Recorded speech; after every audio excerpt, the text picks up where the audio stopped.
आज दिउँसो चाहिँ यो मन्दिरको सामानहरू मैले धोएँ अनि यो चाहिँ माला चाहिँ पहिल्यै नै उनिसिराखेको थियो अनि त्यो फेरि राम्रोसँग पखालेर सुकाएर अब झुन्ड्याउने अनि यो चाहिँ रङ्गोली मैले नयाँ नयाँ होइन मैले यसो भिडियोहरू युट्युबहरूमा हेरेर बनाएको मैले त्यस्तो राम्रो त आउँदैन यसो मेन्जो अनि त्यसपछि हामीले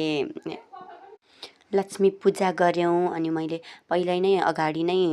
गणेश भगवान्जीलाई पूजा गरिसकेर लक्ष्मी पूजा पनि सुरु गरेँ तल अनि मलाई त्यस्तो राम्रो त आउँदैन तर पनि यसो मेन्जो हामीले जे सकेको जे आएको जति गरेको अनि यसरी झिलिमिली बनायौँ अनि त्यसपछि साह्रै नै भोक लाग्यो त्यस्तै 8 बजेको थियो होला अनि भोक लागेर हामीले सेउहरू खायौँ अनि सेउ खाएर कोकहरू खायौँ अनि त्यसपछि खाना खानु गयौँ